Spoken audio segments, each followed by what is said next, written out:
জিনিসের জন্য আল্লাহ রাব্বুল আলামিন আমার নবীকে রহমত করে পাঠিয়েছেন। জোরে বলুন সুবহানাল্লাহ। মুআজ্জাজ সামাইনি কিরাম, তো সেই নবী পাক সাল্লাল্লাহু তাআলা আলাইহি ওয়াসাল্লামের পরশু দিনে রবিবারে তিনার জন্মদিবস। জোরে বলুন সুবহানাল্লাহ। তিনার কি জন্মদিবস, পয়দাইশ যেটাকে বলি আমরা, মুআজ্জাজ সামাইনি কিরাম। নবী পাক সাল্লাল্লাহু তাআলা আলাইহি ওয়াসাল্লাম এই চাঁদের এই মাসের 12 তারিখে শুভে সাদেকের সময় আল্লাহর নবী দুনিয়ার বুকে আগমন হয়েছে। আল্লাহর নবী যদি দুনিয়ার বুকে আমরা না আসতেন তো আমরাও দুনিয়ার বুকে আসতাম না। আল্লাহর নবী যদি দুনিয়ার বুকে না আসতো এই আল্লাহর ঘর হতো না। আল্লাহর নবী যদি দুনিয়ার বুকে না আসতো মাদ্রাসা হতো না।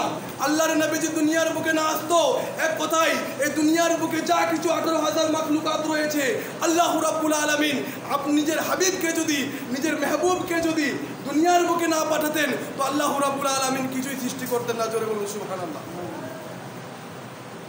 এই আয়াত দ্বারা বোঝা যাচ্ছে আমরা যা কিছু পেয়েছি নবীর ওসিলায় পেয়েছি, নবীর সদকায় পেয়েছি। আলা হযরত আজিমুল বরকত মুজাদ্দিদ দ্বীন ও মিল্লাত ইমাম আহমদ রেজা ফাসিলি বরেলভী রাদিয়াল্লাহু তাআলা আনহু তিনি ইরশাদ করে বলেন कि नमाज काजा हो तो फिर से आधा हो। जोरे बोलो सुबहानल्लाह। कि नमाज काजा हो तो फिर से आधा हो, अगर हुब्बे रसूल काजा हो तो कैसे आधा हो। जोरे बोलो सुबहानल्लाह। आला हजरत आशिकाने रसूल इसके मोहब्बत दरिया डूब দিয়ে তিনি বলেছেন নামাজ যদি কাজা হয়ে যায় তো দোবারা আদা হয়ে যাবে, আদা করা যাবে। ধরে না আপনাদের যদি নামাজ কাজা হয়ে যায় তাহলে কাজা নামাজ পড়ছেন কিনা, আদা করছেন কিনা। ওই জন্য আলা হযরত বলেছে अगर नमाज काजा हो तो फिर से आधा हो, अगर हुब्बे रसूल काजा हो तो कैसे आधा हो। जोरे बोलুন সুবহানাল্লাহ। মুআজ্জাজ সামাইনি কিরাম, যদি আপনার নামাজ কাজা হয়ে যায়, মাগরিবের নামাজ আপনি পড়তে পারলেন না, ইশার সময় পড়ে নেবেন। ইশার নামাজ যদি আপনি না পড়তে পারেন ফজরের সময় পড়ে নেবেন। যদি ফজরের না পড়তে পারেন জোহরের নামাজের সময় পড়ে নেবেন। কিন্তু জোহরের নামাজ যদি আপনি না পড়তে পারেন আসরের সময় পড়ে নেবেন। কিন্তু এই নামাজটা আপনার আদা হয়ে যাবে। কিন্তু যদি নবীর মোহব্বত, নবীর ভালোবাসা যদি আমাদের দিলের মধ্যে না থাকে, আমাদের অন্তরের মধ্যে না থাকে, নবীর মোহব্বত যদি কাজা হয়ে যায় তো আমাদের কোনো জিনিসই আদা হবে না। জোরে বলুন সুবহানাল্লাহ। নবীর মোহব্বত যদি আমাদের দিলের মধ্যে না থাকে, এই নামাজ পড়ছি আমরা আজকে জুম্মার নামাজ পড়ার জন্য এসেছি, নবীর মোহব্বত যদি আমাদের দিলের মধ্যে, আমাদের অন্তরের মধ্যে না থাকে তাহলে নামাজ পড়ে কিছু হবে না। মুআজ্জাজ সামাইনি কিরাম, নামাজ হলো, নবীর মোহব্বত হলো সবচাইতে ইম্পর্টেন্ট জিনিস। নবীর মোহব্বত হলো সবচাইতে ইম্পর্টেন্ট। যেখানে নবীর মোহব্বত আছে সেখানে আল্লাহ রাব্বুল আলামিন আছে, যেখানে নবীর মোহব্বত আছে সেখানে আল্লাহ রাব্বুল আলামিন আছে। আল্লাহ রাব্বুল আলামিন বলেন যে দুনিয়ার বুকে আমার হাবিবকে আমি একাই পাঠাইনি, আমি যেই জায়গাতে আছি আমার হাবিবও সেই জায়গায় আছে। জোরে বলুন সুবহানাল্লাহ। আছে কি না? আল্লাহ বলেন আমি যেই জায়গায় আছি সেই জায়গায় আমার হাবিবকেও আমি সাথে রেখেছি, কেন আমার পরে আমার হাবিবের মর্যাদা। জোরে বলুন সুবহানাল্লাহ। আমরা কলেমা পড়ছি লা ইলাহা ইল্লাল্লাহ, এটা কার নাম? হ্যাঁ, একটু জোরে বলুন। লা ইলাহা ইল্লাল্লাহ, এটা কার নাম? আল্লাহর নাম। সম্পূর্ণ হলো? হ্যাঁ, সম্পূর্ণ হলো না। যতক্ষণ পর্যন্ত আপনি মুহাম্মাদুর রাসূলুল্লাহ সাল্লাল্লাহু তাআলা আলাইহি ওয়াসাল্লাম না পড়বেন ততক্ষণ পর্যন্ত আপনার কালেমা মুকাম্মালই হলো না। জোরে বলুন সুবহানাল্লাহ। হলো কি?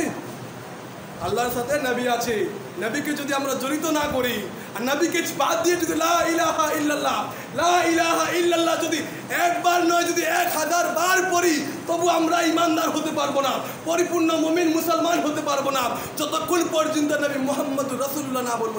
সুবহানাল্লাহ। এটা একটা মিসাল, নবীকে ছাড়া আমাদের কোনো ইবাদত কাজে আসবে না। তারপরে আরেকটা, আমরা আজান দিচ্ছি, আজান দিচ্ছি কিনা? আল্লাহু আকবার, আল্লাহু আকবার। এখানে তো নবীকে না ডাকলেও চলে, নবীর নাম না নিলেও চলে, আল্লাহু আকবার বলে তো হয়ে যাবে। এখানে নবীর নাম কেন ডাকতে হচ্ছে? হ্যাঁ, নবীর নাম কেন ডাকতে হচ্ছে?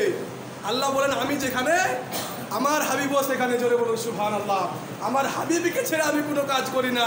মুআজ্জাজ সামাইনি কিরাম, আপনি নামাজে যান, নামাজে নবীকে পাবেন, পাবেন কি না? এখন আপনারা চিন্তা করবেন আমরা তো সূরা ফাতিহা পড়ছি, এটা তো আল্লাহর কালাম, এটা তো নবীর নাম নাই। হ্যাঁ, যে কোনো সূরা পড়ছি ওটাতে তো নবীর নাম নাই, নিয়তে তো নবীর নাম নাই, তো নবীকে কোথায় পেলাম? একটু দিমাগ লাগান। নামাজের মধ্যেও কিন্তু নবী আছে। আল্লাহ রাব্বুল আলামিন নামাজের মধ্যেও নবীকে ছাড়েনি। আপনি যখন তাসাউদ পড়বেন, তাসাউদ জানেন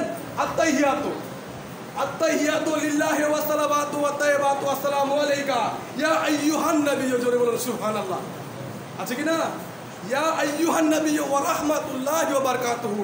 আল্লাহ রাব্বুল আলামিন বলেন, ইবাদত হলো আমার জন্য, আমার কাছে তোমরা ঝুঁকছো যতক্ষণ পর্যন্ত এই নামাজের মধ্যে আমার হাবিবকে তোমরা সালাম না করবে, ততক্ষণ পর্যন্ত তোমার নামাজ মুকাম্মালই হবে না। জোরে বলুন সুবহানাল্লাহ। হবে কি? যদি আমরা তাসাউদ না পড়ি, ইয়া আইয়ুহান নবী ওয়া রাহমাতুল্লাহি ওয়া বারাকাতুহু যদি না বলি, যদি আমরা কিছুই না জানি, অতএব আমাদেরকে আত্তাহিয়াতু জানতেই হবে। আত্তাহিয়াতু পড়া জরুরি রয়েছে, এটা আমাদেরকে পড়তেই হবে। এটা যদি আমরা না পড়তে পারি তাহলে আমাদের নামাজ মুকাম্মাল হবে না। জোরে বলুন সুবহানাল্লাহ। মুআজ্জাজ সামাইন কিরাম, একবার দুরূদ শরীফ পড়ি। আল্লাহুম্মা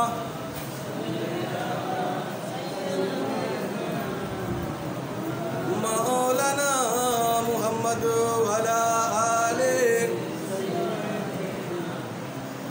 মাওলানা মুহাম্মদ। মুআজ্জাজ সামাইন কিরাম, আমরা এমন হতভাগা মুসলমান, নবীর উম্মত হওয়ার সত্ত্বেও কিন্তু আমরা নবীকে চিনতে পারছি না। নবীর উম্মত হওয়ার সত্ত্বেও, আমরা মানব জাতি হওয়ার সত্ত্বেও আল্লাহ রাব্বুল আলামিন 18,000 মাখলুকাতের মধ্যে সবচাইতে আমাদেরকে অতি উত্তম করে, সবচাইতে অতি মোহাব্বত করে, অতি পছন্দ করে, অতি যত্ন করে আল্লাহ রাব্বুল আলামিন এই মানব জাতিকে সৃষ্টি করেছেন। জোরে বলুন সুবহানাল্লাহ। মুআজ্জাজ সামাইন কিরাম, আমরা মানব জাতি হওয়ার পরও সেই নবীর মোহাব্বত আমাদের দিলের মধ্যে নেই। সেই নবীর মোহাব্বত আমাদের দিলের মধ্যে রাখতে হবে, কারণ আমরা তো মানুষ। আমাদেরকে ভালোবাসা, নবীর সাথে মোহাব্বত করা একান্ত জরুরি রয়েছে, এমনকি ওয়াজিব রয়েছে। নবীর মোহাব্বত আমাদেরকে দিলের মধ্যে রাখতে হবে। মুআজ্জাজ সামাইন কিরাম, শুধু আমরা নবীকে মোহাব্বত করছি না, নবীর ভালোবাসা দেখুন।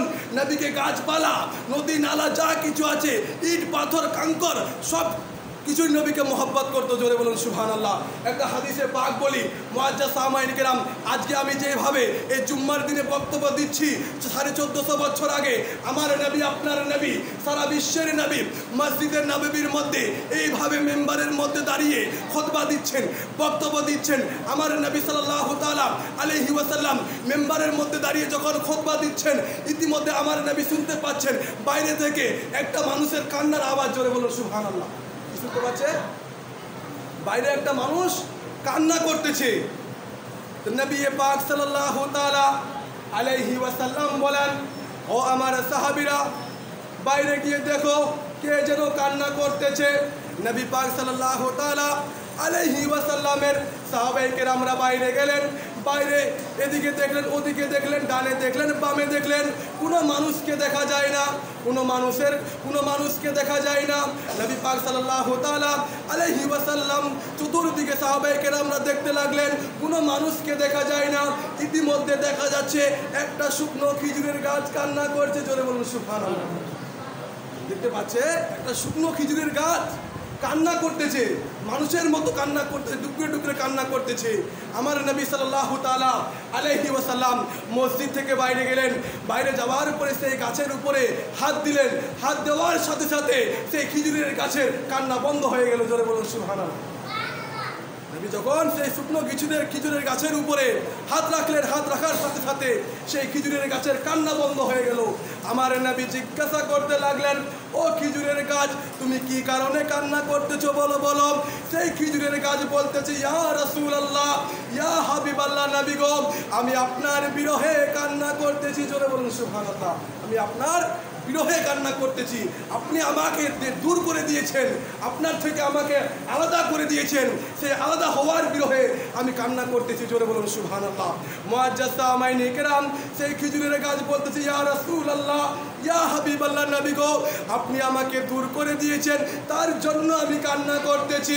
মুআজ্জাজ সামাইন কিরাম, সেই খেজুরের গাছ বলতেছেন, ইয়া রাসূলুল্লাহ, ইয়া হাবিবাল্লাহ, নবী গো, যখন আমি মসজিদের নববীর মধ্যে খুতবা দিতেন, আমার উপরে হাত রেখে যখন খুতবা দিতেন, তো মুআজ্জাজ সামাইন কিরাম, সেই খেজুরের গাছ বলতেছে, ইয়া রাসূলুল্লাহ, যখন আপনি আমার উপরে হাত রেখে খুতবা দিতেন, তো আমি শুকনো খেজুরের গাছ জীবিত হয়ে যেতাম। জোরে বলুন সুবহানাল্লাহ। সেই শুকনো গাছ বলতেছে, ইয়া রাসূলুল্লাহ, যখন আপনি আমার উপরে হাত রেখে খুতবা দিলেন, তো তো আমি সেই শুকনো খিচুড়ির গাছ যেন আমার ভিতরে জান চলে আসছে, যেন আমি সুবল হয়ে যাই, জিন্দা হয়ে যাই। জোরে বলুন সুবহানাল্লাহ।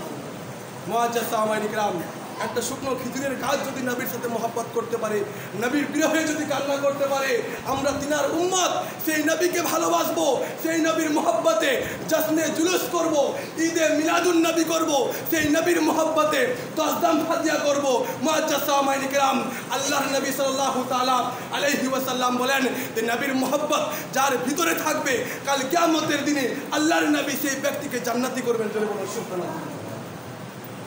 কারণ কবরে গেবেন, কবরে যাবেন তো কবরে নবী, হাসরে যাবেন হাসরে নবী, মিজানে যাবেন মিজানে নবী, পুলসিরাতে যাবেন পুলসিরাতের নবী, হাউজে কাউসারে যাবেন হাউজে কাউসারেও নবী। জোরে বলুন সুবহানাল্লাহ। আপনি যেই জায়গায় যাবেন সেই জায়গায় নবী, জান্নাতের গেটে যাবেন সেই জায়গায় নবী, আবার যদি জাহান্নামে যেতে যান জাহান্নামের গেটেও আপনাকে নবীকেই খুঁজতে হবে। জোরে বলুন সুবহানাল্লাহ। মুআজ্জাজ সামাইন ইকরাম, নবী ছাড়া আপনার কিছু হবে না,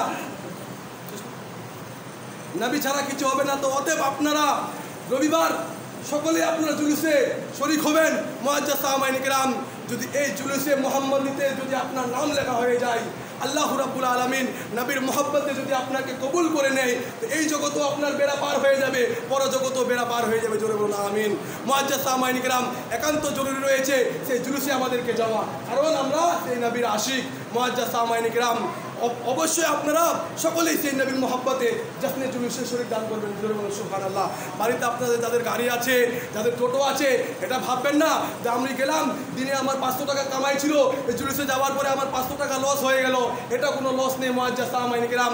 দুনিয়ার বুকে আপনার 500 টাকা লস হবে তো কি হবে, কিয়ামতের দিন এই মুহাম্মদী যদি আপনাকে কবুল করে নেয়, আল্লাহ রাব্বুল আলামিন আপনাকে জান্নাত দান করবে। জোরে বলুন সুবহানাল্লাহ।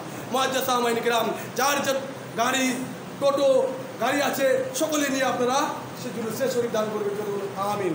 মুআজ্জাজ সামাইন ইকরাম, সময় হয়ে গেছে, সময় হয়ে গেছে, এখান থেকে করছি ইতি। যদি বলাতে ভাষাতে হয় ত্রুটি, আল্লাহর ওয়াস্তে ক্ষমা প্রার্থী। আসসালামু আলাইকুম ওয়া রাহমাতুল্লাহি ওয়া বারাকাতুহু।